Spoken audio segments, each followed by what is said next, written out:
2024년 6월 3일 월요일입니다. 삶의 현장에서 우리가 함께 나눌 오늘 하루 말씀 사도행전 10장 9절에서 43절인데요. 좀 기니까 28절과 29절만 읽겠습니다. 이르되 유대인으로서 이방인과 교제하며 가까이 하는 것이 위법인 줄은 너희도 알거니와 하나님께서 내게 지시하사 아무도 속되다 하거나 깨끗하지 않다 하지 말라 하시기로 부름을 사양하지 아니하고 왔노라.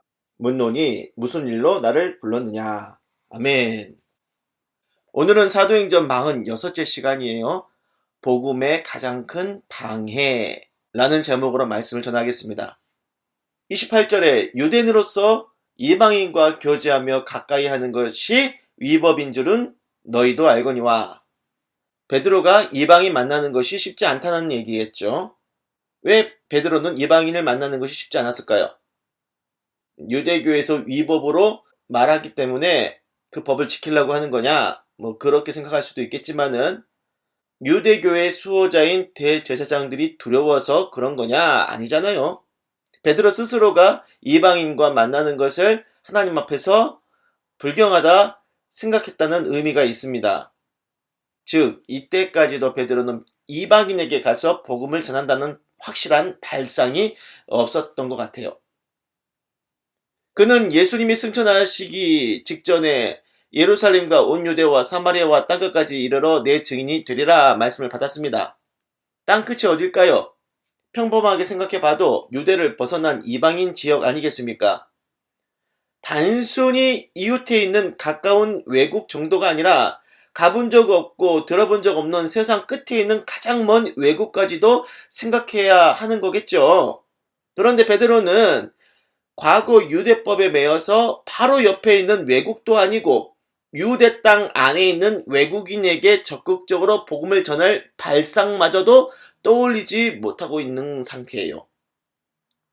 아니, 어쩌면 그는 땅끝 복음이 그 이방인을 향한다는 걸 심증적으로 느끼면서도 의도적으로 그걸 회피하고 있는지도 모릅니다. 적어도 제가 베드로였다면 그랬을 것 같아요.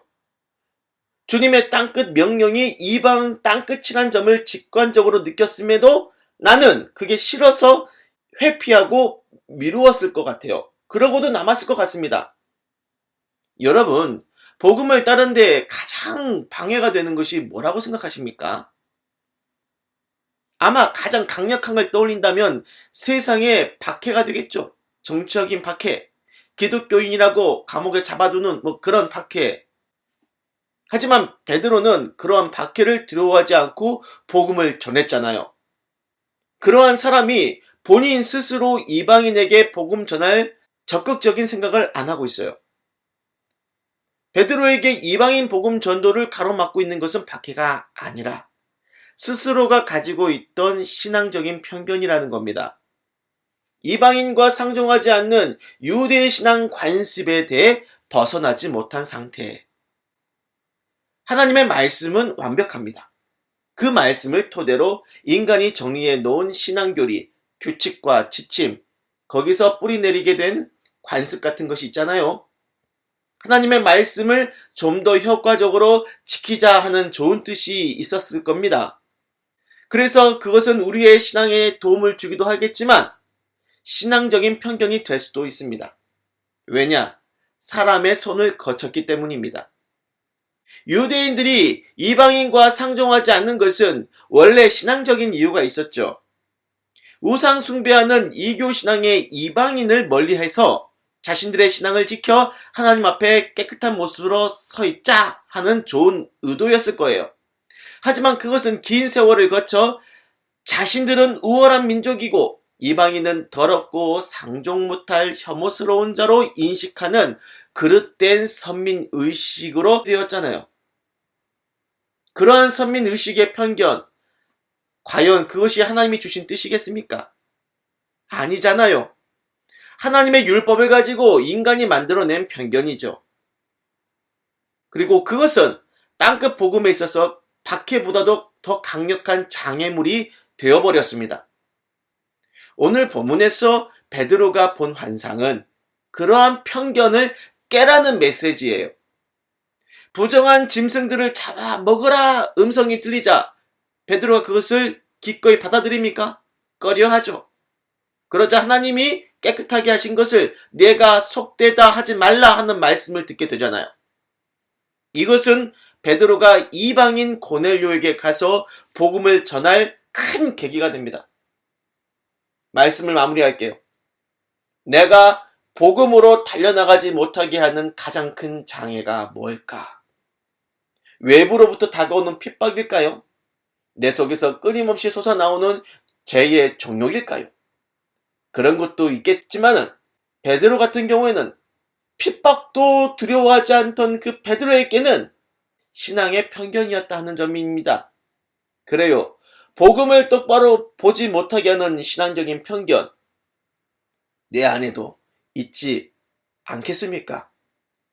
이 말씀을 듣고 떠오르는 생각이 있죠. 신앙적으로는 맞다, 문제없다 치부했던 신앙의 습관, 관습, 생각 중에 송곳처럼 내 가슴을 찌르는 거 있잖아요. 그겁니다. 그거. 덮어주지 말아야 할 겁니다. 그거. 하나님께 여쭤봐야 해요. 주님, 나는 문제가 없다 생각했던 이 신앙적인 것들, 이거 복음에 방해되는 것 맞습니까? 물어보세요. 그리고 하나님께서 여러분의 그 편견을 깨트리시기를 주님의 이름으로 축복합니다. 기도할게요. 주여, 우리 스스로도 자각하지 못했던 신앙의 편견들, 그것 때문에 복음이 방해받고 있다면, 복음의 길로 달려나가지 못하고 있다면 부서뜨려 주십시오. 우리의 생각을 깨트려 주시옵소서. 우리는 지금도 그것이 뭔지 모를 수도 있습니다.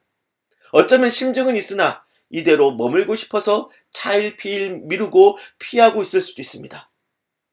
편견이 깨지고 가로막혔던 우리 안에 복음의 길, 달려나갈 수 있는 계기가 필요합니다.